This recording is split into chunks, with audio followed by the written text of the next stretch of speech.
ਸਤਿ ਸ਼੍ਰੀ ਅਕਾਲ, ਆਦਾਬ, ਨਮਸਕਾਰ। ਮੈਂ ਹਾਂ ਪ੍ਰਵੀਨ ਸ਼ਰਮਾ ਤੇ ਤੁਸੀਂ ਸੁਣਦੇ ਜਾ ਰਹੇ ਹੋ ਪੰਜਾਬੀ ਰੇਡੀਓ USA ਤੇ ਪੰਜਾਬੀ ਖਬਰਾਂ। ਅੱਜ ਦਿਨ ਸੋਮਵਾਰ 19 ਜੁਲਾਈ 2021 400 ਨਾਨਕ ਸ਼ਾਹੀ ਸੰਮਤ 553। ਖਬਰਾਂ ਵੱਲ ਵਧਾਂਗੇ, ਪਰ ਉਸ ਤੋਂ ਪਹਿਲਾਂ ਨਜ਼ਰ ਮਾਰਦੇ ਹਾਂ ਹੁਣ ਤੱਕ ਦੀਆਂ ਖਾਸ ਖਬਰਾਂ ਤੇ। ਮੁੰਬਈ ਦੇ ਵਿੱਚ ਭਾਰੀ ਮੀਂਹ ਕਾਰਨ ਮਕਾਨ ਡਿੱਗੇ, 30 ਜਣਿਆਂ ਦੀ ਮੌਤ, ਕਈ ਥਾਈਂ ਪਾਣੀ ਭਰਨ ਕਰਕੇ ਆਵਾਜਾਈ ਹੋਈ ਪ੍ਰਭਾਵਿਤ। ਪੈਗਾਸਸ ਸੌਫਟਵੇਅਰ ਜ਼ਰੀਏ ਭਾਰਤ ਦੇ 40 ਤੋਂ ਵੱਧ ਪੱਤਰਕਾਰਾਂ ਦੀ ਜਸੂਸੀ ਦਾ ਦਾਅਵਾ। ਭਾਰਤੀ ਕਿਸਾਨ ਯੂਨੀਅਨ ਦੇ ਪ੍ਰਧਾਨ ਰਕੇਸ਼ ਟਕੈਤ ਨੇ ਸਰਕਾਰ ਤੇ ਇੱਕ ਵਾਰ ਫਿਰ ਬੋਲਿਆ ਹੱਲਾ, ਕਿਹਾ ਕਿਸਾਨਾਂ ਦਾ ਮਸਲਾ ਹੱਲ ਕਰੇ ਸਰਕਾਰ ਜਾਂ ਫਿਰ ਨਤੀਜੇ ਭੁਗਤਣ ਦੇ ਲਈ ਰਹੇ ਤਿਆਰ। ਕਾਂਗਰਸ ਦੀ ਜਨਰਲ ਸਕੱਤਰ ਪ੍ਰਿਯੰਕਾ ਗਾਂਧੀ ਵਾਡਰਾ ਨੇ ਦਿੱਤਾ ਬਿਆਨ, ਕਿਹਾ ਉੱਤਰ ਪ੍ਰਦੇਸ਼ ਦੇ ਵਿੱਚ ਵਿਧਾਨ ਸਭਾ ਚੋਣਾਂ ਦੇ ਦੌਰਾਨ ਕਾਂਗਰਸ ਗੱਠਜੋੜ ਦੇ ਲਈ ਤਿਆਰ। ਜੰਮੂ ਕਸ਼ਮੀਰ ਦੇ ਦੌਰੇ ਤੋਂ ਮਗਰੋਂ ਹੱਦਬੰਦੀ ਕਮਿਸ਼ਨ ਨੇ ਡਰਾਫਟ ਰਿਪੋਰਟ ਬਣਾਉਣ ਦਾ ਕੰਮ ਆਰੰਭਿਆ ਅਤੇ ਨਵਜੋਤ ਸਿੰਘ ਸਿੱਧੂ ਪੰਜਾਬ ਕਾਂਗਰਸ ਦੇ ਪ੍ਰਧਾਨ ਨਿਯੁਕਤ। ਹੁਣ ਖਬਰਾਂ ਵਿਸਥਾਰ ਦੇ ਨਾਲ ਸ਼ੁਰੂਆਤ ਕਰਾਂਗੇ ਮੁੰਬਈ ਤੋਂ। ਮੁੰਬਈ ਦੇ ਵਿੱਚ ਰਾਤ ਭਰ ਪੈਂਦੇ ਰਹੇ ਮੀਂਹ ਕਰਕੇ ਕਈ ਥਾਈਂ ਮਕਾਨ ਡਿੱਗਣ ਦੀਆਂ ਵਾਪਰੀਆਂ ਘਟਨਾਵਾਂ ਦੇ ਵਿੱਚ 30 ਵਿਅਕਤੀਆਂ ਦੀ ਮੌਤ ਹੋ ਗਈ ਹੈ। ਇਸ ਦੇ ਨਾਲ ਹੀ ਵਿੱਤੀ ਰਾਜਧਾਨੀ ਦੇ ਵਿੱਚ ਮੋਹਲੇਧਾਰ ਮੀਂਹ ਕਰਕੇ ਕਈ ਥਾਵਾਂ ਦੇ ਵਿੱਚ ਪਾਣੀ ਭਰ ਗਿਆ, ਜਿਸ ਕਰਕੇ ਲੋਕਲ ਰੇਲ ਸੇਵਾ ਅਤੇ ਆਵਾਜਾਈ ਵੀ ਬੁਰੀ ਤਰ੍ਹਾਂ ਦੇ ਨਾਲ ਪ੍ਰਭਾਵਿਤ ਹੋਈ ਹੈ। ਅਧਿਕਾਰੀਆਂ ਨੇ ਦੱਸਿਆ ਕਿ ਪੱਛਮੀ ਰੇਲਵੇ ਅਤੇ ਮੱਧ ਰੇਲਵੇ ਨੇ ਭਾਰੀ ਮੀਂਹ ਕਰਕੇ ਮੁੰਬਈ ਦੇ ਵਿੱਚ ਉਪਨਗਰੀ ਰੇਲ ਸੇਵਾਵਾਂ ਕੁਝ ਸਮੇਂ ਦੇ ਲਈ ਮੁਲਤਵੀ ਕਰ ਦਿੱਤੀਆਂ ਨੇ ਅਤੇ ਲੰਮੀ ਦੂਰੀ ਦੀਆਂ ਰੇਲ ਗੱਡੀਆਂ ਦਾ ਜਾਂ ਤਾਂ ਰਾਹ ਤਬਦੀਲ ਕਰ ਦਿੱਤਾ ਗਿਆ ਜਾਂ ਉਹਨਾਂ ਨੂੰ ਹੋਰਨਾਂ ਰੇਲਵੇ ਸਟੇਸ਼ਨਾਂ ਤੋਂ ਚਲਾਇਆ ਜਾ ਰਿਹਾ ਹੈ। ਫਾਇਰ ਬ੍ਰਿਗੇਡ ਦੇ ਇੱਕ ਅਧਿਕਾਰੀ ਨੇ ਦੱਸਿਆ ਕਿ ਇੱਥੋਂ ਦੇ ਇੱਕ ਪਰਬਤੀ ਇਲਾਕੇ ਦੇ ਵਿੱਚ ਭਾਰੀ ਮੀਂਹ ਤੋਂ ਬਾਅਦ ਜ਼ਮੀਨ ਖਿਸਕ ਗਈ ਸੀ ਅਤੇ ਕੰਧ ਡਿੱਗ ਗਈ ਸੀ ਅਤੇ ਉਸ ਹੇਠਾਂ ਦੱਬ ਕੇ 19 ਬੰਦੇ ਮਾਰੇ ਗਏ ਸਨ। ਅਧਿਕਾਰੀਆਂ ਨੇ ਦੱਸਿਆ ਕਿ ਮੁੰਬਈ ਦੇ ਮਾਹੌਲ ਇਲਾਕੇ ਦੇ ਵਾਸ਼ੀ ਨਾਕਾ ਦੇ ਵਿੱਚ ਦੇਰ ਰਾਤ ਕਰੀਬ 1 ਵਜੇ ਦਰਖਤ ਡਿੱਗਣ ਕਰਕੇ ਇੱਕ ਮਕਾਨ ਦੀ ਕੰਧ ਢਹਿ ਗਈ ਸੀ। ਇਸ ਘਟਨਾ ਦੇ ਵਿੱਚ ਵੀ ਕਈ ਜਣੇ ਜ਼ਖਮੀ ਹੋਏ ਨੇ, ਜਿਨ੍ਹਾਂ ਨੂੰ ਸਥਾਨਕ ਹਸਪਤਾਲ ਦੇ ਵਿੱਚ ਦਾਖਲ ਕਰਵਾਇਆ ਗਿਆ। ਉਸ ਤੋਂ ਬਾਅਦ ਪਤਾ ਲੱਗਿਆ ਕਿ ਵਿਖਰੋਲੀ ਉਪਨਗਰ ਦੇ ਵਿੱਚ ਦੇਰ ਰਾਤ ਕਰੀਬ 2:30 ਵਜੇ 6 ਕੱਚੇ ਮਕਾਨ ਢਹਿ ਗਏ ਸਨ, ਜਿਸ ਕਰਕੇ 12 ਦੇ ਕਰੀਬ ਬੰਦਿਆਂ ਦੀ ਮੌਤ ਹੋਣ ਬਾਰੇ ਪਤਾ ਲੱਗਿਆ ਅਤੇ 3-4 ਜ਼ਖਮੀ ਦੱਸੇ ਗਏ ਨੇ। ਜ਼ਖਮੀਆਂ ਨੂੰ ਨੇੜਲੇ ਹਸਪਤਾਲਾਂ ਦੇ ਵਿੱਚ ਦਾਖਲ ਕਰਵਾਇਆ ਗਿਆ। ਇਸੇ ਤਰ੍ਹਾਂ ਉਪਨਗਰ ਭਾਂਡੂਪ ਦੇ ਵਿੱਚ ਜੰਗਲਾਤ ਵਿਭਾਗ ਕੰਪਾਊਂਡ ਦੀ ਕੰਧ ਢਹਿ ਗਈ ਸੀ, ਜਿਸ ਦੇ ਹੇਠਾਂ ਆਉਣ ਦੇ ਨਾਲ 16 ਸਾਲਾ ਲੜਕੇ ਦੀ ਮੌਤ ਹੋ ਗਈ। BMB ਅਧਿਕਾਰੀ ਨੇ ਦੱਸਿਆ ਕਿ ਮੌਸਮ ਵਿਭਾਗ ਨੇ ਮੁੰਬਈ ਦੇ ਲਈ ਰੈੱਡ ਅਲਰਟ ਜਾਰੀ ਕੀਤਾ ਹੋਇਆ ਹੈ। IMD ਨੇ ਕਿਹਾ ਹੈ ਕਿ ਮੁੰਬਈ ਦੇ ਵਿੱਚ ਲੰਘੇ 6 ਘੰਟਿਆਂ ਦੇ ਦਰਮਿਆਨ 110 mm ਦੇ ਕਰੀਬ ਮੀਂਹ ਪਿਆ। BMC ਨੇ ਇਹ ਵੀ ਦੱਸਿਆ ਕਿ ਭਾਰੀ ਮੀਂਹ ਕਰਕੇ ਵਿਹਾਰ ਝੀਲ ਦੇ ਵਿੱਚ ਸਮਰੱਥਾ ਤੋਂ ਵੱਧ ਪਾਣੀ ਇਕੱਠਾ ਹੋ ਚੁੱਕਿਆ ਹੈ। ਉਧਰ ਉੱਤਰੀ ਮਹਾਰਾਸ਼ਟਰ ਦੇ ਜ਼ਿਲ੍ਹੇ ਨੰਦੂਰਬਾਰ ਦੇ ਵਿੱਚ ਇੱਕ ਕਾਰ ਬੇਕਾਬੂ ਹੋਣ ਕਰਕੇ ਖੱਡ ਦੇ ਵਿੱਚ ਡਿੱਗ ਗਈ, ਜਿਸ ਦੇ ਵਿੱਚ 8 ਬੰਦਿਆਂ ਦੇ ਮਾਰੇ ਜਾਣ ਦਾ ਪਤਾ ਲੱਗਿਆ ਹੈ। ਪੁਲਿਸ ਨੇ ਦੱਸਿਆ ਕਿ ਇਹ ਘਟਨਾ ਮੁੰਬਈ ਤੋਂ 450 ਕਿਲੋਮੀਟਰ ਦੂਰ ਜ਼ਿਲ੍ਹੇ ਦੇ ਤੜਗਾਉਂ ਦੇ ਵਿੱਚ ਬਾਅਦ ਦੁਪਹਿਰ ਵਾਪਰੀ ਹੈ। ਕਾਰ ਜ਼ਿਲ੍ਹੇ ਦੇ ਟੋਨਲਮਾਲ ਪਹਾੜੀ ਖੇਤਰ ਦੀ ਯਾਤਰਾ ਕਰਨ ਤੋਂ ਬਾਅਦ ਸਿੰਧੀਮਲ ਪਿੰਡ ਦੇ ਵੱਲ ਵਾਪਸ ਪਰਤ ਰਹੀ ਸੀ। ਬੇਕਾਬੂ ਹੋਣ ਕਰਕੇ ਵਾਹਨ ਖੱਡ ਦੇ ਵਿੱਚ ਜਾ ਡਿੱਗਿਆ। ਹਾਲਾਂਕਿ ਇਸੇ ਦੌਰਾਨ ਕੁਝ ਵਿਅਕਤੀਆਂ ਨੇ ਛਾਲਾਂ ਮਾਰ ਦਿੱਤੀਆਂ। ਪੁਲਿਸ ਕੰਟਰੋਲ ਰੂਮ ਦੇ ਸੂਤਰਾਂ ਨੇ ਦੱਸਿਆ ਕਿ ਕੁਝ ਬੰਦੇ ਜ਼ਖਮੀ ਹੋਏ ਨੇ, ਜਿਨ੍ਹਾਂ ਦਾ ਟੋਰਨਮਾਲ ਹਸਪਤਾਲ ਦੇ ਵਿੱਚ ਇਲਾਜ ਚੱਲ ਰਿਹਾ ਹੈ। ਗੱਲ ਕਰਦੇ ਹਾਂ ਪੈਗਾਸਸ ਸੌਫਟਵੇਅਰ ਦੀ ਅਤੇ ਨਾਲ ਹੀ ਭਾਰਤੀ ਪੱਤਰਕਾਰਾਂ ਦੀ ਜਸੂਸੀ ਦੀ। ਭਾਰਤੀ ਮੀਡੀਆ ਅਦਾਰੇ ਦੀ ਵਾਇਰ ਅਤੇ 16 ਹੋਰ ਕੌਮਾਂਤਰੀ ਮੀਡੀਆ ਅਦਾਰਿਆਂ ਨੇ ਮਿਲ ਕੇ ਇੱਕ ਜਾਂਚ ਕੀਤੀ ਹੈ। ਇਸ ਜਾਂਚ ਦੇ ਵਿੱਚ ਦਾਅਵਾ ਕੀਤਾ ਗਿਆ ਹੈ ਕਿ ਇਜ਼ਰਾਈਲ ਦੀ ਜਸੂਸੀ ਤਕਨੀਕ ਦੇ ਨਾਲ ਜੁੜੀ ਕੰਪਨੀ ਜ਼ਰੀਏ 300 ਦੇ ਕਰੀਬ ਭਾਰਤੀ ਲੋਕਾਂ ਦੇ ਮੋਬਾਈਲਾਂ ਦੀ ਜਸੂਸੀ ਕੀਤੀ ਗਈ ਹੈ। ਇਹਨਾਂ ਦੇ ਵਿੱਚ ਮੰਤਰੀ, ਵਿਰੋਧੀ ਧਿਰ ਦੇ ਨੇਤਾ, ਪੱਤਰਕਾਰ, ਕਾਨੂੰਨੀ ਅਦਾਰਿਆਂ ਨਾਲ ਜੁੜੇ ਬੰਦੇ, ਵਪਾਰੀ, ਵਿਗਿਆਨੀ, ਮਨੁੱਖੀ ਅਧਿਕਾਰ ਕਾਰਕੁਨ ਸ਼ਾਮਿਲ ਦੱਸੇ ਗਏ ਨੇ। ਦੀ ਵਾਇਰ ਦੀ ਇਸ ਰਿਪੋਰਟ ਦੇ ਮੁਤਾਬਕ ਡੇਟਾਬੇਸ ਦੇ ਵਿੱਚ ਭਾਰਤ ਦੇ 40 ਪੱਤਰਕਾਰ, 3 ਵਿਰੋਧੀ ਧਿਰ ਦੇ ਨੇਤਾ, 1 ਸੰਵਿਧਾਨਕ ਅਹੁਦੇ ਤੇ ਬੈਠਾ ਵਿਅਕਤੀ, ਮੋਦੀ ਸਰਕਾਰ ਦੇ 2 ਮੰਤਰੀ ਅਤੇ ਸੁਰੱਖਿਆ ਏਜੰਸੀਆਂ ਦੇ ਮੌਜੂਦਾ ਅਤੇ ਸਾਬਕਾ ਮੁਖੀਆਂ ਸਣੇ ਕਈ ਵਪਾਰੀ ਸ਼ਾਮਲ ਦੱਸੇ ਗਏ ਨੇ। ਜਾਂਚ ਦੇ ਵਿੱਚ ਦਾਅਵਾ ਕੀਤਾ ਗਿਆ ਕਿ ਇਹਨਾਂ ਹਸਤੀਆਂ ਦੇ ਫੋਨਾਂ ਨੂੰ ਪੈਗਾਸਸ ਸੌਫਟਵੇਅਰ ਦੇ ਜ਼ਰੀਏ ਨਿਗਰਾਨੀ ਦੇ ਅਧੀਨ ਰੱਖਿਆ ਗਿਆ ਸੀ। ਭਾਰਤ ਸਰਕਾਰ ਨੇ ਪੈਗਾਸਸ ਜ਼ਰੀਏ ਕਿਸੇ ਵੀ ਵਿਅਕਤੀ ਦੀ ਜਸੂਸੀ ਕਰਨ ਦੇ ਇਲਜ਼ਾਮਾਂ ਨੂੰ ਖਾਰਜ ਕੀਤਾ ਹੈ। ਭਾਰਤ ਸਰਕਾਰ ਦਾ ਕੀ ਕਹਿਣਾ ਹੈ, ਆਓ ਜਾਣਦੇ ਹਾਂ। ਉਧਰ ਦੂਜੇ ਪਾਸੇ ਇਜ਼ਰਾਈਲੀ ਕੰਪਨੀ NSO ਪੈਗਾਸਸ ਸੌਫਟਵੇਅਰ ਬਣਾਉਂਦੀ ਹੈ ਅਤੇ ਉਹ ਦਾਅਵਾ ਕਰਦੀ ਹੈ ਕਿ ਉਸ ਦੇ ਕਲਾਇੰਟ ਸਿਰਫ ਸਰਕਾਰਾਂ ਜਾਂ ਸਰਕਾਰੀ ਏਜੰਸੀਆਂ ਹੁੰਦੀਆਂ ਨੇ। ਕੰਪਨੀ ਨੇ ਇਹਨਾਂ ਸਾਰਿਆਂ ਇਲਜ਼ਾਮਾਂ ਨੂੰ ਸਿਰੇ ਤੋਂ ਖਾਰਜ ਕੀਤਾ ਹੈ। ਕੰਪਨੀ ਦਾਅਵਾ ਕਰਦੀ ਹੈ ਕਿ ਉਸ ਦਾ ਮਕਸਦ ਅਪਰਾਧ ਅਤੇ ਅੱਤਵਾਦ ਦੇ ਖਿਲਾਫ ਲੜਨਾ ਹੈ। ਭਾਰਤ ਸਰਕਾਰ ਦੀ ਜੇਕਰ ਗੱਲ ਕਰੀਏ ਤਾਂ ਭਾਰਤ ਸਰਕਾਰ ਨੇ ਇਸ ਰਿਸਰਚ ਨੂੰ ਸਿਰੇ ਤੋਂ ਖਾਰਜ ਕੀਤਾ ਹੈ। ਭਾਰਤ ਸਰਕਾਰ ਨੇ ਬਿਆਨ ਦੇ ਵਿੱਚ ਕਿਹਾ ਕਿ ਸਰਕਾਰ ਦੇ IT ਮੰਤਰੀ ਵੱਲੋਂ ਸੰਸਦ ਦੇ ਵਿੱਚ ਇਹ ਸਾਫ਼ ਤੌਰ ਤੇ ਕਿਹਾ ਗਿਆ ਕਿ ਉਹਨਾਂ ਦੀਆਂ ਏਜੰਸੀਆਂ ਵੱਲੋਂ ਕਿਸੇ ਤਰੀਕੇ ਦੀ ਅਣਅਧਿਕਾਰਤ ਨਿਗਰਾਨੀ ਨਹੀਂ ਰੱਖੀ ਗਈ ਹੈ। ਗੱਲ ਕਰਦੇ ਹਾਂ ਕਿਸਾਨੀ ਅੰਦੋਲਨ ਦੀ ਤੇ ਨਰੇਸ਼ ਟਕੈਤ ਦੇ ਬਿਆਨ ਦੀ। ਭਾਰਤੀ ਕਿਸਾਨ ਯੂਨੀਅਨ ਦੇ ਪ੍ਰਧਾਨ ਨਰੇਸ਼ ਟਕੈਤ ਨੇ ਸੋਸ਼ਲ ਮੀਡੀਆ ਦੇ ਉੱਪਰ ਕੁਝ ਖਬਰਾਂ ਦੀਆਂ ਕਤਰਨਾਂ ਸਾਂਝੀਆਂ ਕਰਦਿਆਂ ਇਹ ਗੱਲ ਕਹੀ ਹੈ ਕਿ ਸਰਕਾਰ ਕਿਸਾਨਾਂ ਦੀਆਂ ਮੰਗਾਂ ਹੱਲ ਕਰੇ, ਨਹੀਂ ਤਾਂ ਨਤੀਜੇ ਭੁਗਤਣ ਦੇ ਲਈ ਤਿਆਰ ਰਹੇ। ਉਧਰ BKU ਦੇ ਬੁਲਾਰੇ ਰਾਕੇਸ਼ ਟਕੈਤ ਨੇ ਇੱਕ ਟੀਵੀ ਦੇ ਨਾਲ ਗੱਲਬਾਤ ਦੇ ਦੌਰਾਨ ਕਿਹਾ ਕਿ ਹੁਣ ਦੇਸ਼ ਦੇ ਵਿੱਚ ਯੁੱਧ ਹੋ ਸਕਦਾ ਹੈ। ਉਹਨਾਂ ਵੱਲੋਂ ਭਾਜਪਾ ਦੀ ਅਗਵਾਈ ਵਾਲੀ ਕੇਂਦਰ ਸਰਕਾਰ ਨੂੰ ਰੋਜ਼ ਚੇਤਾਵਨੀ ਦਿੱਤੀ ਜਾ ਰਹੀ ਹੈ ਕਿ ਉਹ ਕਿਸਾਨ ਅੰਦੋਲਨ ਨੂੰ ਹਲਕੇ ਦੇ ਵਿੱਚ ਨਾ ਲਵੇ। ਰਾਕੇਸ਼ ਟਕੈਤ ਪਹਿਲਾਂ ਪੰਜਾਬ ਤੇ ਉੱਤਰ ਪ੍ਰਦੇਸ਼ ਦੇ ਵਿੱਚ ਕਿਸਾਨਾਂ ਵੱਲੋਂ ਚੋਣਾਂ ਲੜਨ ਸੰਬੰਧੀ ਇਸ਼ਾਰਾ ਕਰ ਚੁੱਕੇ ਨੇ। ਭਾਰਤੀ ਕਿਸਾਨ ਯੂਨੀਅਨ ਨੇ ਬਿਆਨ ਜਾਰੀ ਕੀਤਾ ਅਤੇ ਕਿਹਾ ਕਿ ਇੱਕ ਅਖਬਾਰ ਨੇ ਅੰਦੋਲਨ ਪ੍ਰਤੀ ਸ਼ੁਰੂ ਤੋਂ ਹੀ ਨਕਾਰਾਤਮਕ ਰਵੱਈਆ ਅਪਣਾਇਆ ਹੋਇਆ ਅਤੇ ਲਗਾਤਾਰ 8 ਮਹੀਨਿਆਂ ਤੋਂ ਕਿਸਾਨੀ ਅੰਦੋਲਨ ਸੰਬੰਧੀ ਗੁੰਮਰਾਹਕੁੰਨ ਅਤੇ ਗਲਤ ਖਬਰਾਂ ਪ੍ਰਕਾਸ਼ਿਤ ਕੀਤੀਆਂ ਜਾ ਰਹੀਆਂ ਨੇ। ਉਹਨਾਂ ਕਿਹਾ ਕਿ ਭਾਰਤੀ ਕਿਸਾਨ ਯੂਨੀਅਨ ਦੇ ਚੋਣਾਂ ਦੇ ਵਿੱਚ ਹਿੱਸਾ ਲੈਣ ਸੰਬੰਧੀ ਖਬਰਾਂ ਮਨਘੜਤ ਅਤੇ ਪ੍ਰੋਜੈਕਟ ਕੀਤੀਆਂ ਗਈਆਂ ਸਨ। ਉਹਨਾਂ ਇਹ ਵੀ ਕਿਹਾ ਹੈ ਕਿ ਕੌਮੀ ਪ੍ਰਧਾਨ ਨਰੇਸ਼ ਟਕੈਤ ਵੱਲੋਂ ਅਜਿਹਾ ਕੋਈ ਬਿਆਨ ਨਹੀਂ ਦਿੱਤਾ ਗਿਆ। ਭਾਰਤੀ ਕਿਸਾਨ ਯੂਨੀਅਨ ਨੇ ਕਿਸਾਨਾਂ ਨੂੰ ਭਰਮਾਉਣ ਅਤੇ ਗਲਤ ਖਬਰਾਂ ਪ੍ਰਕਾਸ਼ਿਤ ਕਰਨ ਵਾਲੇ ਅਖਬਾਰਾਂ ਦੇ ਬਾਈਕਾਟ ਦੀ ਅਪੀਲ ਕੀਤੀ ਹੈ। ਇੱਥੇ ਵੀ ਜ਼ਿਕਰ ਕਰਨਾ ਬਣਦਾ ਹੈ ਕਿ ਸਾਰੀਆਂ ਰਾਜਨੀਤਿਕ ਪਾਰਟੀਆਂ ਇੱਕੋ ਥਾਲੀ ਦੇ ਚੱਟੇ ਬੱਟੇ ਨੇ। ਇਹ ਕਿਹਾ ਸੀਗਾ ਨਰੇਸ਼ ਟਕੈਤ ਨੇ ਸਿਸੌਲੀ ਦੇ ਵਿੱਚ ਜਦੋਂ ਉਹ ਕਿਸਾਨਾਂ ਦੀ ਮਹਾਪੰਚਾਇਤ ਨੂੰ ਸੰਬੋਧਨ ਕਰ ਰਹੇ ਸਨ। ਇਸ ਤੋਂ ਪਹਿਲਾਂ ਕਾਂਗਰਸ ਦਾ ਵੀ ਇਹ ਖੇਤੀ ਸੁਧਾਰ ਕਾਨੂੰਨ ਲਿਆਉਣ ਦਾ ਇਰਾਦਾ ਸੀ। ਨਰੇਸ਼ ਟਕੈਤ ਨੇ ਕਿਹਾ ਕਿ ਕਿਸਾਨ 8 ਮਹੀਨਿਆਂ ਤੋਂ ਸੜਕਾਂ ਤੇ ਨੇ, ਪਰ ਭਾਜਪਾ ਦੀ ਅਗਵਾਈ ਵਾਲੀ ਸਰਕਾਰ ਗੱਲ ਨਹੀਂ ਸੁਣ ਰਹੀ। ਉਹਨਾਂ ਇਹ ਤੱਕ ਕਿਹਾ ਕਿ ਅਜਿਹੀ ਹੰਕਾਰੀ ਸਰਕਾਰ ਨੂੰ ਆਉਣ ਵਾਲੀਆਂ ਚੋਣਾਂ ਦੇ ਵਿੱਚ ਸਬਕ ਸਿਖਾਉਣਾ ਪਏਗਾ। ਉੱਤਰ ਪ੍ਰਦੇਸ਼ ਦੇ ਵਿੱਚ ਵਿਧਾਨ ਸਭਾ ਚੋਣਾਂ ਦੇ ਦੌਰਾਨ ਉਹਨਾਂ ਕਿਹਾ ਕਿ ਭਾਜਪਾ ਨੂੰ ਸੱਤਾ ਤੋਂ ਲਾਉਣਾ ਹੋਏਗਾ। ਗੱਲ ਕਰਦੇ ਹਾਂ ਮਾਇਆਵਤੀ ਦੇ ਬਿਆਨ ਦੀ। ਬਹੁਜਨ ਸਮਾਜ ਪਾਰਟੀ ਦੇ ਪ੍ਰਧਾਨ ਅਤੇ ਉੱਤਰ ਪ੍ਰਦੇਸ਼ ਦੀ ਸਾਬਕਾ ਮੁੱਖ ਮੰਤਰੀ ਮਾਇਆਵਤੀ ਨੇ ਦਾਅਵਾ ਕੀਤਾ ਹੈ ਕਿ ਅਗਲੇ ਸਾਲ ਰਾਜ ਦੇ ਵਿੱਚ ਹੋਣ ਵਾਲੀਆਂ ਵਿਧਾਨ ਸਭਾ ਚੋਣਾਂ ਦੇ ਵਿੱਚ ਬ੍ਰਾਹਮਣ ਭਾਰਤੀ ਜਨਤਾ ਪਾਰਟੀ ਨੂੰ ਵੋਟ ਨਹੀਂ ਦੇਣਗੇ।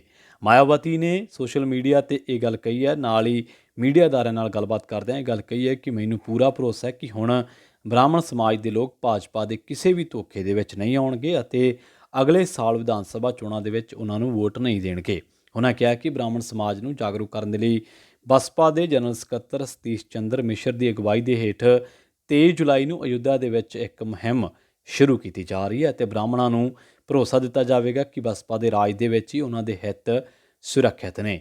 ਬਸਪਾ ਮੁਖੀ ਨੇ ਕਿਸਾਨਾਂ ਦਾ ਮੁੱਦਾ ਚੁੱਕਦਿਆਂ ਕਿਹਾ ਕਿ ਵਿਰੋਧੀ ਧਿਰਾਂ ਨੂੰ ਇਕੱਠਿਆਂ ਅੱਗੇ ਆਉਣਾ ਚਾਹੀਦਾ ਅਤੇ ਕੇਂਦਰ ਸਰਕਾਰ ਨੂੰ ਜਵਾਬਦੇਹ ਬਣਾਉਣਾ ਚਾਹੀਦਾ ਹੈ। ਮਾਇਆਵਤੀ ਨੇ ਕਿਹਾ ਕਿ ਮੈਂ ਆਪਣੀ ਪਾਰਟੀ ਦੇ ਸੰਸਦ ਮੈਂਬਰਾਂ ਨੂੰ ਸੰਸਦ ਦੇ ਮੌਨਸੂਨ ਸੈਸ਼ਨ ਦੇ ਵਿੱਚ ਦੇਸ਼ ਅਤੇ ਹੋਰਨਾਂ ਲੋਕਾਂ ਦੇ ਨਾਲ ਸੰਬੰਧਿਤ ਮਸਲੇ ਚੁੱਕਣ ਦਾ ਨਿਰਦੇਸ਼ ਦਿੱਤਾ ਹੈ। ਉੱਤਰ ਪ੍ਰਦੇਸ਼ ਦੀ ਜੇਕਰ ਗੱਲ ਚੱਲੀ ਹੈ ਤਾਂ ਗੱਲ ਕਰਦੇ ਹਾਂ ਪ੍ਰਿਯੰਕਾ ਗਾਂਧੀ ਵਾਡਰਾ ਦੇ ਬਿਆਨ ਦੀ। ਇੱਕ ਅਹਿਮ ਬਿਆਨ ਜਾਰੀ ਕਰਦਿਆਂ ਕਾਂਗਰਸ ਦੀ ਜਨਰਲ ਸਕੱਤਰ ਪ੍ਰਿਯੰਕਾ ਗਾਂਧੀ ਵਾਡਰਾ ਨੇ ਕਿਹਾ ਹੈ ਕਿ ਉੱਤਰ ਪ੍ਰਦੇਸ਼ ਦੇ ਵਿੱਚ ਆਗਾਮੀ ਵਿਧਾਨ ਸਭਾ ਚੋਣਾਂ ਦੇ ਲਈ ਉਹਨਾਂ ਦੀ ਪਾਰਟੀ ਚੋਣ ਗੱਠਜੋੜ ਕਰ ਸਕਦੀ ਹੈ। ਉਹਨਾਂ ਨੇ ਕਿਹਾ ਕਿ ਪਾਰਟੀ ਨੇ ਖੁੱਲ੍ਹੇ ਮਨ ਦੇ ਨਾਲ ਕਈ ਧਿਰਾਂ ਦੇ ਨਾਲ ਗੱਲਬਾਤ ਕਰਕੇ ਗੱਠਜੋੜ ਕਰਨ ਦੀ ਹਾਮੀ ਭਰੀ ਹੈ। ਉਧਰ ਦੂਜੇ ਪਾਸੇ ਬਿਜਲੀ ਸੋਧ ਬਿੱਲ ਤੇ ਆਮ ਆਦਮੀ ਪਾਰਟੀ ਦੇ ਨੇਤਾ ਸੰਜੇ ਸਿੰਘ ਨੇ ਇੱਕ ਅਹਿਮ ਬਿਆਨ ਜਾਰੀ ਕੀਤਾ। ਉਹਨਾਂ ਨੇ ਕਿਹਾ ਕਿ ਸੰਸਦ ਦੇ ਮੌਨਸੂਨ ਇਸ ਸੈਸ਼ਨ ਦੀ ਸ਼ੁਰੂਆਤ ਤੋਂ ਇੱਕ ਦਿਨ ਪਹਿਲਾਂ ਆਮ ਆਦਮੀ ਪਾਰਟੀ ਦੇ ਨੇਤਾ ਅਤੇ ਸੰਜੇ ਸਿੰਘ ਨੇ ਇਹ ਗੱਲ ਕਹੀ ਹੈ ਕਿ ਉਹਨਾਂ ਦੀ ਪਾਰਟੀ ਬਿਜਲੀ ਸੋਧ ਬਿੱਲ ਦਾ ਸੰਸਦ ਦੇ ਵਿੱਚ ਵਿਰੋਧ ਕਰੇਗੀ। ਉਹਨਾਂ ਦਾਅਵਾ ਕੀਤਾ ਕਿ ਇਹ ਸੋਧ ਬਿੱਲ ਕੁਝ ਨਿੱਜੀ ਕੰਪਨੀਆਂ ਨੂੰ ਮੁਨਾਫਾ ਪਹੁੰਚਾਉਣ ਦੇ ਲਈ ਲਿਆਂਦਾ ਗਿਆ। ਉਹਨਾਂ ਨੇ ਦਾਅਵਾ ਕੀਤਾ ਕਿ ਸਰਕਾਰ ਨੇ ਕਿਸਾਨਾਂ ਦੇ ਨਾਲ ਵਾਅਦਾ ਕੀਤਾ ਸੀਗਾ ਕਿ ਉਹ ਸਦਨ ਦੇ ਵਿੱਚ ਬਿੱਲ ਨਹੀਂ ਲਿਆਏਗੀ, ਪਰ ਹੁਣ ਉਹ ਧੋਖਾ ਕਰ ਰਹੀ ਹੈ ਅਤੇ ਇਸ ਨੂੰ ਸੰਸਦ ਦੇ ਮੌਨਸੂਨ ਸੈਸ਼ਨ ਦੇ ਵਿੱਚ ਪੇਸ਼ ਕਰਨ ਜਾ ਰਹੀ ਹੈ। ਇਸ ਬਿਜਲੀ ਸੋਧ ਬਿੱਲ ਦੇ ਰਾਹੀਂ ਉਹਨਾਂ ਕਿਹਾ ਕਿ ਸਰਕਾਰ ਕੁਝ ਨਿੱਜੀ ਕੰਪਨੀਆਂ ਨੂੰ ਫਾਇਦਾ ਪਹੁੰਚਾਉਣਾ ਚਾਹੁੰਦੀ ਆ। ਇਹ ਬਿੱਲ ਰਾਜ ਸਰਕਾਰ ਦੀਆਂ ਸ਼ਕਤੀਆਂ ਸੀਮਤ ਕਰ ਦੇਵੇਗਾ ਅਤੇ ਨਾਗਰਿਕਾਂ ਤੋਂ ਬਿਜਲੀ ਦੇ ਵਾਧੂ ਟੈਕਸ ਵਸੂਲੇ ਜਾਣਗੇ। ਉਹਨਾਂ ਨੇ ਕਿਹਾ ਕਿ ਆਮ ਆਦਮੀ ਪਾਰਟੀ ਸਦਨ ਦੇ ਵਿੱਚ ਇਸ ਬਿੱਲ ਦਾ ਵਿਰੋਧ ਕਰੇਗੀ। ਗੱਲ ਕਰਦੇ ਹਾਂ ਜੰਮੂ ਕਸ਼ਮੀਰ ਦੀ। ਜੰਮੂ ਕਸ਼ਮੀਰ ਦੇ ਆਪਣੇ ਪਹਿਲੇ ਦੌਰੇ ਦੇ ਲਗਭਗ 15 ਦਿਨਾਂ ਬਾਅਦ ਹੱਦਬੰਦੀ ਕਮਿਸ਼ਨ ਨੇ ਵਿਧਾਨ ਸਭਾ ਖੇਤਰਾਂ ਦੀ ਹੱਦ ਨਵੇਂ ਸਿਰਿਓਂ ਨਿਰਧਾਰਤ ਕਰਨ ਦੇ ਲਈ ਇੱਕ ਡਰਾਫਟ ਰਿਪੋਰਟ ਤੇ ਕੰਮ ਕਰਨਾ ਸ਼ੁਰੂ ਕਰ ਦਿੱਤਾ ਹੈ। ਰਿਪੋਰਟ ਨੂੰ ਜਨਤਕ ਕਰਨ ਤੋਂ ਪਹਿਲਾਂ ਇਸ ਨੂੰ ਕਮਿਸ਼ਨ ਦੇ ਸਾਰੇ ਸਹਿਯੋਗੀ ਮੈਂਬਰਾਂ ਦੇ ਨਾਲ ਸਾਂਝਾ ਕੀਤਾ ਜਾਵੇਗਾ। ਇਹ ਜਾਣਕਾਰੀ ਅਧਿਕਾਰੀਆਂ ਨੇ ਦਿੱਤੀ ਹੈ। ਪਤਾ ਲੱਗਿਆ ਕਿ ਸੁਪਰੀਮ ਕੋਰਟ ਦੀ ਸੇਵਾ ਮੁਕਤ ਜੱਜ ਰੰਜਨਾ ਦੇਸਾਈ ਦੀ ਪ੍ਰਧਾਨਗੀ ਦੇ ਹੇਠ ਹੱਦਬੰਦੀ ਕਮਿਸ਼ਨ ਨੇ 6 ਤੋਂ ਲੈ ਕੇ 9 ਜੁਲਾਈ ਤੱਕ ਕੇਂਦਰ ਸ਼ਾਸਿਤ ਪ੍ਰਦੇਸ਼ ਦਾ ਦੌਰਾ ਕੀਤਾ ਸੀ। ਇਸ ਦੇ ਵਿੱਚ ਐਕਸ ਅਫੀਸ਼ੀਓ ਮੈਂਬਰ ਵਜੋਂ ਨਿਯੁਕਤ ਮੁੱਖ ਚੋਣ ਕਮਿਸ਼ਨਰ ਸੁਸ਼ੀਲ ਚੰਦਰਾ ਅਤੇ ਜੰਮੂ ਕਸ਼ਮੀਰ ਦੇ ਚੋਣ ਅਧਿਕਾਰੀ ਵੀ ਸ਼ਾਮਲ ਨੇ। ਅਧਿਕਾਰੀਆਂ ਨੇ ਦੱਸਿਆ ਕਿ ਕਮਿਸ਼ਨ ਦੇ ਮੈਂਬਰਾਂ ਨੇ ਵੱਖ-ਵੱਖ ਜ਼ਿਲ੍ਹਿਆਂ ਦੇ ਡਿਪਟੀ ਕਮਿਸ਼ਨਰਾਂ ਤੋਂ ਇਲਾਵਾ 290 ਤੋਂ ਜ਼ਿਆਦਾ ਵਫਦਾਂ ਦੇ ਨਾਲ ਮੁਲਾਕਾਤ ਕੀਤੀ ਹੈ, ਜਿਨ੍ਹਾਂ ਦੇ ਵਿੱਚ 800 ਤੋਂ ਵੱਧ ਲੋਕ ਸ਼ਾਮਿਲ ਸਨ। ਉਹਨਾਂ ਇਹ ਵੀ ਦੱਸਿਆ ਕਿ ਸਾਰੇ ਸਰੋਤਾਂ ਤੋਂ ਮਿਲੀ ਜਾਣਕਾਰੀ ਦੇ ਆਧਾਰ ਤੇ ਹੀ ਡਰਾਫਟ ਰਿਪੋਰਟ ਤਿਆਰ ਕੀਤੀ ਜਾਵੇਗੀ ਅਤੇ ਇਸ ਨੂੰ ਸਹਿਯੋਗੀ ਮੈਂਬਰਾਂ ਦੇ ਨਾਲ ਸਾਂਝਾ ਕੀਤਾ ਜਾਵੇਗਾ। ਇਨ੍ਹਾਂ ਸਹਿਯੋਗੀ ਮੈਂਬਰਾਂ ਦੇ ਵਿੱਚ ਨੈਸ਼ਨਲ ਕਾਨਫਰੰਸ ਦੇ ਲੋਕ ਸਭਾ ਮੈਂਬਰ ਫਾਰੂਕ ਅਬਦੁੱਲਾ, ਹਸਨੈਨ ਮਸੂਦੀ ਅਤੇ ਅਕਬਰ ਲੋਨ ਤੋਂ ਇਲਾਵਾ ਭਾਜਪਾ ਦੇ ਜਤਿੰਦਰ ਸਿੰਘ ਅਤੇ ਜੁਗਲ ਕਿਸ਼ੋਰ ਸ਼ਰਮਾ ਸ਼ਾਮਲ ਨੇ। ਦੱਸਣਾ ਬਣਦਾ ਹੈ ਕਿ ਨੈਸ਼ਨਲ ਕਾਨਫਰੰਸ ਨੇ ਹੱਦਬੰਦੀ ਕਮਿਸ਼ਨ ਦੀ ਪਹਿਲੀ ਮੀਟਿੰਗ ਦਾ ਬਾਈਕਾਟ ਕੀਤਾ ਸੀ। ਡਰਾਫਟ ਰਿਪੋਰਟ ਨੂੰ ਅੰਤਮ ਰੂਪ ਦੇਣ ਤੋਂ ਪਹਿਲਾਂ ਹੱਦਬੰਦੀ ਕਮਿਸ਼ਨ ਸਹਿਯੋਗੀ ਮੈਂਬਰਾਂ ਦੇ ਨਾਲ ਇੱਕ ਮੀਟਿੰਗ ਵੀ ਕਰੇਗੀ। ਇਸ ਤੋਂ ਬਾਅਦ ਹੀ ਇਸ ਨੂੰ ਜਨਤਕ ਕੀਤਾ ਜਾਣਾ ਹੈ। ਅਧਿਕਾਰੀਆਂ ਦੇ ਮੁਤਾਬਕ ਕਮਿਸ਼ਨ ਕੁਝ ਅਜਿਹੇ ਜ਼ਿਲ੍ਹਿਆਂ ਤੇ ਵੀ ਵਿਚਾਰ ਕਰ ਰਿਹਾ ਜਿੱਥੇ ਖੇਤਰ ਅਧਿਕਾਰ ਦੀਆਂ ਹੱਦਾਂ ਨੂੰ ਮੁੜ ਤੋਂ ਨਿਰਧਾਰਿਤ ਕੀਤਾ ਜਾ ਸਕਦਾ ਹੈ, ਕਿਉਂਕਿ ਚੋਣ ਖੇਤਰ ਦੇ ਵਿੱਚ 2 ਜ਼ਿਲ੍ਹਿਆਂ ਦੇ ਹਿੱਸੇ ਸ਼ਾਮਲ ਨੇ। ਕਮਿਸ਼ਨ ਕੋਲ ਜੰਮੂ ਕਸ਼ਮੀਰ ਦੇ ਵਿਧਾਨ ਸਭਾ ਖੇਤਰਾਂ ਦੀਆਂ ਹੱਦਾਂ ਨੂੰ ਨਵੇਂ ਸਿਰੋਂ ਨਿਰਧਾਰਿਤ ਕਰਨ ਅਤੇ ਨਵੇਂ ਵਿਧਾਨ ਸਭਾ ਖੇਤਰਾਂ ਦੇ ਗਠਨ ਦੇ ਲਈ 6 ਮਾਰਚ 2022 ਤੱਕ ਦਾ ਸਮਾਂ ਹੈ। ਹੱਦਬੰਦੀ ਦੀ ਪ੍ਰਕਿਰਿਆ ਪੂਰੀ ਹੋਣ ਤੋਂ ਬਾਅਦ ਜੰਮੂ ਕਸ਼ਮੀਰ ਦੇ ਵਿੱਚ ਵਿਧਾਨ ਸਭਾ ਸੀਟਾਂ ਦੀ ਗਿਣਤੀ 83 ਤੋਂ ਵੱਧ ਕੇ 90 ਹੋ ਜਾਵੇਗੀ। ਇੱਥੇ ਇਹ ਵੀ ਦੱਸਣਾ ਬਣਦਾ ਹੈ ਕਿ ਵਿਧਾਨ ਸਭਾ ਦੀਆਂ 24 ਸੀਟਾਂ ਖਾਲੀ ਰਹਿੰਦੀਆਂ ਨੇ, ਕਿਉਂਕਿ ਉਹ ਪਾਕਿਸਤਾਨ ਦੇ ਕਬਜ਼ੇ ਵਾਲੇ ਕਸ਼ਮੀਰ ਦੇ ਵਿੱਚ ਨੇ। ਉਧਰ ਦੂਜੇ ਪਾਸੇ ਉਜੜੇ ਕਸ਼ਮੀਰੀ ਪੰਡਤਾਂ ਦੀ ਜਥੇਬੰਦੀ ਪੁਨਨ ਕਸ਼ਮੀਰ ਨੇ ਜੰਮੂ ਕਸ਼ਮੀਰ ਦੇ ਵਿੱਚ 2011 ਦੀ ਮਰਦਮਸ਼ੁਮਾਰੀ ਦੇ ਆਧਾਰ ਤੇ ਹੱਦਬੰਦ ਕਰਵਾਉਣ ਦਾ ਵਿਰੋਧ ਕੀਤਾ ਹੈ। ਜਥੇਬੰਦੀ ਦੇ ਪ੍ਰਧਾਨ ਅਜੇ ਚਰੁੰਗ ਨੇ ਦਾਅਵਾ ਕੀਤਾ ਕਿ ਅਗਸਤ 2019 ਦੇ ਵਿੱਚ ਜੰਮੂ ਕਸ਼ਮੀਰ ਦੇ ਵਿੱਚ ਧਾਰਾ 370 ਦੇ ਜ਼ਿਆਦਾਤਰ ਪ੍ਰਬੰਧ ਖਤਮ ਕੀਤੇ ਜਾਣ ਤੇ ਇਸ ਨੂੰ ਵੰਡ ਕੇ 2 ਕੇਂਦਰ ਸ਼ਾਸਿਤ ਪ੍ਰਦੇਸ਼ ਬਣਾਉਣ ਦੇ ਨਾਲ ਜੋ ਸਮਾਜਿਕ ਤੇ ਸਿਆਸੀ ਲਾਹਾ ਮਿਲਿਆ ਸੀ, ਉਹ 2011 ਦੇ ਆંકੜਿਆਂ ਦੇ ਆਧਾਰ ਤੇ ਹੱਦਬੰਦੀ ਦੇ ਨਾਲ ਵਿਅਰਥ ਹੋ ਜਾਣਾ ਹੈ। ਪੁਨਨ ਕਸ਼ਮੀਰ ਦੇ ਸਥਾਪਨਾ ਦਿਵਸ ਦੇ ਮੌਕੇ ਚਰੁੰਗ ਨੇ ਕਸ਼ਮੀਰੀ ਪੰਡਤਾਂ ਦੇ ਲਈ ਵੱਖਰਾ ਕੇਂਦਰ ਸ਼ਾਸਿਤ ਪ੍ਰਦੇਸ਼ ਬਣਾਉਣ ਦੀ ਵੀ ਮੰਗ ਨੂੰ ਇੱਕ ਵਾਰ ਫਿਰ ਤੋਂ ਦੁਹਰਾ ਦਿੱਤਾ ਹੈ। ਗੱਲ ਕਰਦੇ ਹਾਂ MP ਲੈਡ ਦੀ। ਲੋਕ ਸਭਾ ਦੇ ਪ੍ਰਧਾਨ ਓਮ ਬਿਰਲਾ ਦੀ ਪ੍ਰਧਾਨਗੀ ਹੇਠ ਸਰਵ ਪਾਰਟੀ ਮੀਟਿੰਗ ਦੇ ਵਿੱਚ ਕਾਂਗਰਸ ਅਤੇ ਤ੍ਰਿਣਮੂਲ ਕਾਂਗਰਸ ਸਮੇਤ ਵੱਖ-ਵੱਖ ਸੰਸਦ ਮੈਂਬਰਾਂ ਨੇ ਸਥਾਨਕ ਖੇਤਰ ਵਿਕਾਸ ਯੋਜਨਾ, ਜਿਸ ਨੂੰ ਅਸੀਂ MP ਲੈਡ ਵੀ ਕਹਿ ਦਿੰਦੇ ਹਾਂ, ਉਹ ਫੰਡ ਬਹਾਲ ਕਰਨ ਦੀ ਮੰਗ ਕੀਤੀ ਹੈ। ਸੂਤਰਾਂ ਨੇ ਦੱਸਿਆ ਕਿ ਲੋਕ ਸਭਾ ਪ੍ਰਧਾਨ ਨੇ ਉਹਨਾਂ ਨੂੰ ਭਰੋਸਾ ਦਿੱਤਾ ਹੈ ਕਿ ਉਹ ਇਹ ਮੁੱਦਾ ਸਰਕਾਰ ਅਤੇ ਉਸ ਦੇ ਸਿਖਰਲੇ ਅਧਿਕਾਰੀਆਂ ਦੇ ਕੋਲ ਚੁੱਕਣਗੇ। ਇਹ ਵੀ ਪਤਾ ਲੱਗਿਆ ਕਿ ਲੋਕ ਸਭਾ ਦੇ ਵਿੱਚ ਕਾਂਗਰਸ ਦੇ ਨੇਤਾ ਅਧੀਰ ਰੰਜਨ ਚੌਧਰੀ, TMC ਆਗੂ ਸੁਦੀਪ ਬੰਦੋਪਾਧਿਆਏ, YSR ਕਾਂਗਰਸ ਨੇਤਾ ਮਿਥੁਨ ਰੈਡੀ ਉਹਨਾਂ ਆਗੂਆਂ ਦੇ ਵਿੱਚ ਸ਼ਾਮਲ ਨੇ, ਜਿਨ੍ਹਾਂ ਸੰਸਦੀ ਮਾਮਲਿਆਂ ਬਾਰੇ ਮੰਤਰੀ ਪ੍ਰਹਲਾਦ ਜੋਸ਼ੀ ਦੀ ਹਾਜ਼ਰੀ ਦੇ ਵਿੱਚ ਹੋਈ ਮੀਟਿੰਗ ਦੇ ਦੌਰਾਨ MP ਲੈਡ ਫੰਡਾਂ ਦਾ ਮੁੱਦਾ ਚੁੱਕਿਆ ਹੈ। ਬਿਰਲਾ ਨੇ ਮੈਂਬਰਾਂ ਨੂੰ ਇਹ ਵੀ ਕਿਹਾ ਹੈ ਕਿ ਉਹਨਾਂ ਨੂੰ ਲੋਕ ਹਿੱਤ ਦੇ ਨਾਲ ਸੰਬੰਧਿਤ ਮੁੱਦਿਆਂ ਤੇ ਚਰਚਾ ਦੇ ਲਈ ਪੂਰਾ ਮੌਕਾ ਦਿੱਤਾ ਜਾਣਾ ਹੈ ਅਤੇ ਉਹਨਾਂ ਨੂੰ ਸਦਨ ਦੀ ਕਾਰਵਾਈ ਚਲਾਉਣ ਦੇ ਵਿੱਚ ਪ੍ਰਧਾਨ ਦਾ ਸਹਿਯੋਗ ਕਰਨ ਦੀ ਅਪੀਲ ਕੀਤੀ ਹੈ। ਇੱਕ ਅਧਿਕਾਰਤ ਬਿਆਨ ਦੇ ਵਿੱਚ ਇਹ ਗੱਲ ਕਹੀ ਗਈ ਹੈ ਕਿ ਮੀਟਿੰਗ ਦੇ ਵਿੱਚ ਲੋਕ ਸਭਾ ਪ੍ਰਧਾਨ ਨੇ ਪਿਛਲੇ 5 ਸੈਸ਼ਨਾਂ ਦੇ ਦੌਰਾਨ ਸਹਿਯੋਗ ਦੇ ਲਈ ਆਗੂਆਂ ਦੀ ਸ਼ਲਾਘਾ ਕੀਤੀ ਹੈ। ਮੀਟਿੰਗ ਤੋਂ ਬਾਅਦ ਪੱਤਰਕਾਰਾਂ ਨਾਲ ਗੱਲਬਾਤ ਕਰਦਿਆਂ ਬਿਰਲਾ ਨੇ ਕਿਹਾ ਕਿ ਉਹਨਾਂ ਲੋਕ ਸਭਾ ਦੇ ਵਿੱਚ ਪਾਰਟੀਆਂ ਦੇ ਆਗੂਆਂ ਨੂੰ ਸੰਸਦ ਦੀ ਮਰਿਆਦਾ ਬਣਾਏ ਰੱਖਣ ਦੀ ਅਪੀਲ ਕੀਤੀ ਹੈ। ਉਹਨਾਂ ਕਿਹਾ ਕਿ ਸਦਨ ਸਾਰੇ ਮੈਂਬਰਾਂ ਦਾ ਅਤੇ ਉਹ ਸਾਰੀਆਂ ਪਾਰਟੀਆਂ ਤੇ ਸਾਰੇ ਮੈਂਬਰਾਂ ਨੂੰ ਕਾਰਵਾਈ ਦੇ ਵਿੱਚ ਸ਼ਾਮਲ ਹੋਣ ਦਾ ਮੌਕਾ ਦੇਣਗੇ ਤਾਂ ਜੋ ਲੋਕ ਹਿੱਤ ਦੇ ਨਾਲ ਸੰਬੰਧਿਤ ਮੁੱਦਿਆਂ ਤੇ ਚਰਚਾ ਕੀਤੀ ਜਾ ਸਕੇ।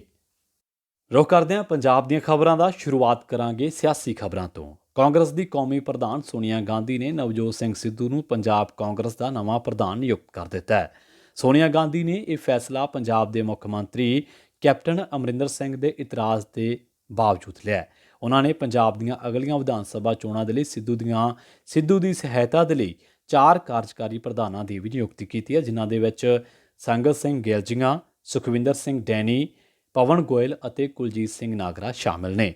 ਇਸੇ ਦੌਰਾਨ ਸੋਨੀਆ ਗਾਂਧੀ ਨੇ ਪੰਜਾਬ ਕਾਂਗਰਸ ਦੇ ਸਾਬਕਾ ਪ੍ਰਧਾਨ ਸੁਨੀਲ ਜਾਖੜ ਵੱਲੋਂ ਪਾਰਟੀ ਦੇ ਲਈ ਕੀਤੇ ਕੰਮਾਂ ਦੀ ਸ਼ਲਾਘਾ ਕੀਤੀ ਹੈ। ਉਧਰ ਦੂਜੇ ਪਾਸੇ ਪੰਜਾਬ ਕਾਂਗਰਸ ਦੇ ਪ੍ਰਧਾਨ ਬਣਨ ਤੋਂ ਬਾਅਦ ਪਟਿਆਲਾ ਪਹੁੰਚੇ ਸਿੱਧੂ ਨੇ ਰਾਤ ਨੂੰ 11:25 ਤੇ ਗੁਰਦੁਆਰਾ ਸ੍ਰੀ ਦੁੱਖ ਨਿਵਾਰਨ ਸਾਹਿਬ ਵਿਖੇ ਮੱਥਾ ਟੇਕਿਆ। ਇਸ ਤੋਂ ਬਾਅਦ ਉਹ ਅੱਧੀ ਰਾਤ ਤੋਂ ਬਾਅਦ ਆਪਣੀ ਰਿਹਾਇਸ਼ ਤੇ ਪਹੁੰਚੇ ਸਨ। ਨਾਲੋਂ ਨਾਲ ਪੰਜਾਬ ਦੇ ਵਿੱਚ ਕੁਸਰ-ਮੁਸਰ ਸਿਆਸੀ ਹਲਕਿਆਂ ਦੇ ਵਿੱਚ ਇਹ ਵੀ ਚੱਲ ਰਹੀ ਹੈ ਕਿ ਪੰਜਾਬ ਦੇ ਸੰਸਦ ਮੈਂਬਰਾਂ ਨੇ ਕਾਂਗਰਸ ਪ੍ਰਧਾਨ ਸੋਨੀਆ ਗਾਂਧੀ ਦੇ ਨਾਲ ਮੁਲਾਕਾਤ ਕਰਨ ਦੇ ਲਈ ਸਮਾਂ ਮੰਗਿਆ ਹੈ। ਪਤਾ ਇਹ ਵੀ ਲੱਗਿਆ, ਅੰਦਰੋਂ ਅੰਦਰੀ ਚਰਚਾ ਇਹ ਵੀ ਹੈ ਕਿ ਵੱਡੀ ਗਿਣਤੀ ਸੰਸਦ ਮੈਂਬਰਾਂ ਨੇ ਨਵਜੋਤ ਸਿੰਘ ਸਿੱਧੂ ਨੂੰ ਪੰਜਾਬ ਕਾਂਗਰਸ ਦਾ ਪ੍ਰਧਾਨ ਬਣਾਉਣ ਦਾ ਵਿਰੋਧ ਕੀਤਾ ਹੈ। ਇਹਨਾਂ ਸੰਸਦ ਮੈਂਬਰਾਂ ਨੇ ਦੁਪਹਿਰ ਵੇਲੇ ਰਾਜ ਸਭਾ ਮੈਂਬਰ ਪ੍ਰਤਾਪ ਸਿੰਘ ਬਾਜਵਾ ਦੇ ਘਰ ਮੀਟਿੰਗ ਕੀਤੀ ਅਤੇ ਸਿੱਧੂ ਦੀ ਸੰਭਾਵੀ ਨਿਯੁਕਤੀ ਬਾਰੇ ਚਰਚਾ ਕੀਤੀ ਸੀ। ਅਨੰਦਪੁਰ ਸਾਹਿਬ ਤੋਂ ਸੰਸਦ ਮੈਂਬਰ ਮਨੀਸ਼ ਤਿਵਾੜੀ ਨੂੰ ਜਦੋਂ ਇਸ ਮੀਟਿੰਗ ਬਾਰੇ ਪੁੱਛਿਆ ਗਿਆ ਤਾਂ ਉਹਨਾਂ ਨੇ ਕਿਹਾ ਕਿ ਇਹ ਮਾਮਲਾ ਕਾਂਗਰਸ ਦਾ ਅੰਦਰੂਨੀ ਮਾਮਲਾ ਤੇ ਪਾਰਟੀ ਪਲੇਟਫਾਰਮ ਤੇ ਹੀ ਇਸ ਦੇ ਬਾਰੇ ਚਰਚਾ ਕੀਤੀ ਜਾ ਸਕਦੀ ਹੈ। ਇਸ ਦੌਰਾਨ ਪ੍ਰਤਾਪ ਸਿੰਘ ਬਾਜਵਾ ਨੇ ਕਿਹਾ ਕਿ ਉਹ ਸੋਨੀਆ ਗਾਂਧੀ ਅਤੇ ਰਾਹੁਲ ਗਾਂਧੀ ਦੇ ਫੈਸਲੇ ਤੇ ਫੁੱਲ ਚੜਾਉਂਦੇ ਨੇ। ਉਹਨਾਂ ਨੇ ਕਿਹਾ ਕਿ ਪਾਰਟੀ ਦੇ ਇਹਨਾਂ ਦੋਹਾਂ ਉੱਚ ਆਗੂਆਂ ਵੱਲੋਂ ਜੋ ਵੀ ਨਿਰਣਾ ਲਿਆ ਜਾਵੇਗਾ ਉਸ ਨੂੰ ਲਾਗੂ ਕੀਤਾ ਜਾਵੇਗਾ।